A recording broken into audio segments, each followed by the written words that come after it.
तो आज मैं आपसे उन सभी बातों को डिस्कस करने वाली हूँ जो हमारी साड़ी को तहस-नहस करने में सबसे ज़्यादा मदद करते हैं, और उन सभी छोटी-छोटी बातों पर आपका ध्यान आकर्षित करने वाली हूँ, जिनसे हम एक परफेक्ट साड़ी पहन सकते हैं बिना साड़ी पहनना आते हुए भी। तो अगर आप भी इन छोटी-छोटी इंस्ट्रक्शंस को फॉलो करेंगे, तो आप भी पहली बार अच्छे से साड़ी पहन पाएँगे। तो सबसे पहला होता है मैचिंग का पेटीकोट पहनना, और ये साड़ी जो है आधी नेट की और आधी जॉर्जेट के कपड़े में है। तो सबसे पहले जो कॉर्नर होता है साड़ी का, एंडिंग कॉर्नर, वहाँ पर आपको एक नॉट लगानी है।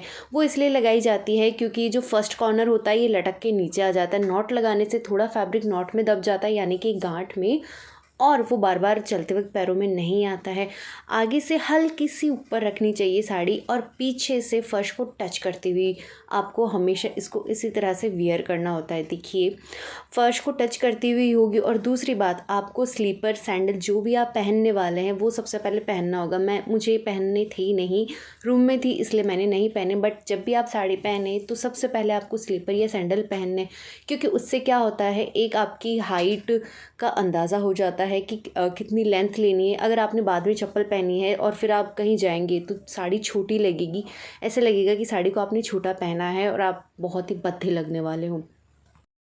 फर्स्ट राउंड को अच्छी तरह से टक करने के बाद जो एक्स्ट्रा फैब्रिक रह गया है, अब उसका काम होता है शोल्डर को बनाना, शोल्डर का पल्लू बनाना। अब आपको कितनी लेंथ में पल्लू चाहिए आप पहले वो डिसाइड कर लीजिए। ये साड़ी जो मेरी है ये बहुत पुराने वर्क की है, क्या पता अभी भी ट्रेंड में होगी। लगभग 10 से 12 साल पुरानी ये साड़ी है, बट हैवी दिखती है, वज़न में उतनी है नहीं, पर सुंदर बहुत लगती है। तो कुछ इस तरह से शोल्डर का पल्लू निकालने के बाद आपको कमर पे, अगर आपको फैट टमी को छिपाना है, जो कि मैं अक्सर करती हूँ, मेरी भी थोड़ी सी फैट टमी है, बच्चे होने के बाद अक्सर थोड़ी सी टमी बाहर आ ही जाती है, पर मेरी तो ऐसी आई है कभी अंदर जाने का नाम नहीं लेती, सब अंदर जाता है, बस ये पेट अंदर नहीं जाता है। तो यहाँ पर पिन लगाना सबसे पहले मैंने एक सीरियल में देखा था, वहाँ एक हस्बैंड अपनी वाइफ को साड़ी पहना रहा था, तब मैंने ध्यान दिया कि यहाँ एक सेफ्टी पिन लगाने से एक स्लिम लुक क्रिएट होता है, रिंकल्स ऑटोमेटिक बन जाते हैं और साड़ी की खूबसूरती में चार चांद लग जाते हैं। थोड़ा सा फैब्रिक छोड़े और फिर प्लेट्स बनाना स्टार्ट करें। प्लेट्स कैसे बनानी, इतनी सी जगह छोड़नी है और अपनी उंगलियों से टाइट पकड़ के रखना है फैब्रिक को। स्टार्टिंग में हमें टाइट पकड़ना है, अगर आपने ढीला पकड़ा तो वो छूट जाएगी और सारी प्लेट्स बिगड़ जाएंगी, कभी बनेगी कभी छूटेगी। अगर ऐसा हो रहा है तो आप 2-3 बार ट्राई कीजिए, कभी ना कभी तो बनेगी। कोशिश करने वालों की हमेशा जीत होती है, हार तो नहीं होती है। तो कुछ इस तरह से आप धीरे धीरे करके इक्वली सारी प्लेट्स बना लें। ध्यान रखें कि सारी प्लेट्स बन जाए। और जो प्लेट्स होती है ना, बहुत सारा फैब्रिक इकट्ठा एक जगह होता है, वज़न ज़्यादा होता है, तो उन्हें ज़्यादा लंबी ना टक करें, थोड़ी सी ऊपर टक करें, क्योंकि चलते चलते साड़ी थोड़ी सी नीचे आ ही जाती है। तो फैब्रिक को थोड़ा सा नीचे की तरफ टक करें। तो प्लेट्स बनाने के बाद दूसरा काम ये होता है इन्हें दोबारा से रीअरेंज करना। कहीं कोई प्लेट छूट जाए, छोटी बड़ी रह जाए चौड़ाई में, लंबाई में, तो कुछ इस तरह से उन्हें अरेंज करने के बाद आपको उन्हें मिरर के सामने खड़ा होना है। अगर मिरर में नहीं देख सकते हो तो आपको पूरी लेंथ को नीचे फ़र्श तक देखना है कि वो फ़र्श पर टच हो रही है। फिर उसके बाद जो कपड़ा एक्स्ट्रा रह रहा है उसे आपको अपनी कमर में टक करना है और साइड में फिनिशिंग ज़रूर करनी है। कमर में टक करने के बाद दूसरा काम आपको ये करना है कि इन प्लेट्स को हल्का हल्का बाहर की तरफ निकालना है।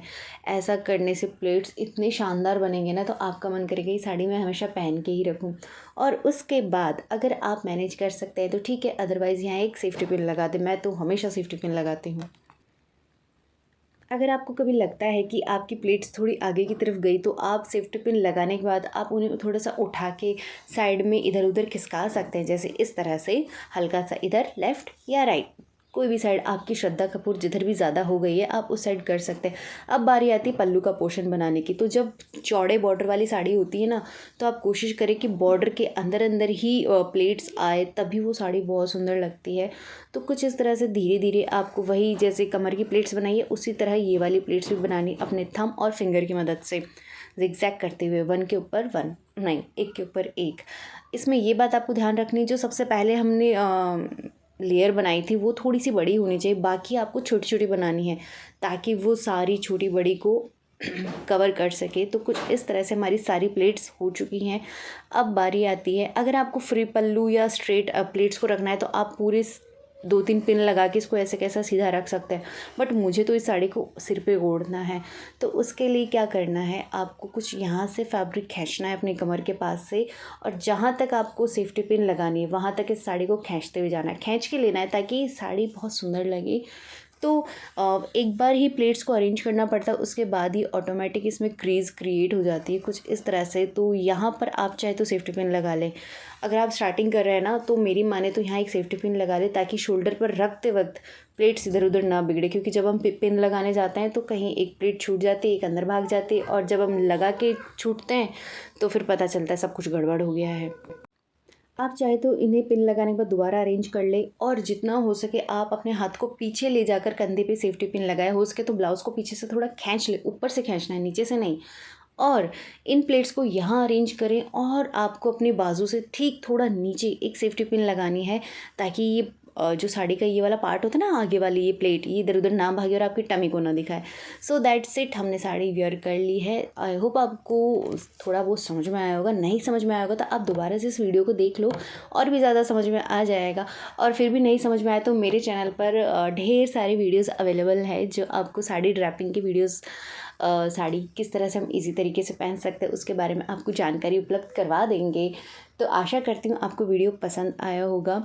तो मैंने जब भी मैं साड़ी वेयर कर लेती हूँ तो मेरी एक आदत है कि कुछ इस तरह से मैं स्लो मोशन में छोटी छोटी क्लिप्स को कैप्चर करती हूँ ताकि साड़ी में मैं बहुत सुंदर दिख रही हूँ ये मैं आप सभी को बता सकूँ।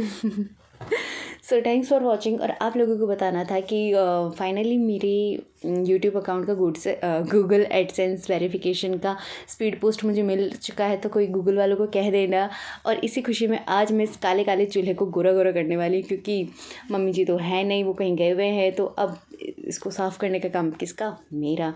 तो ये फर्स्ट टाइम है जब मैंने इसको सोचा है कि इसको मैं आज साफ़ करूँ, क्योंकि चूल्हे के पास सफाई करनी भी ज़रूरी होती है ना।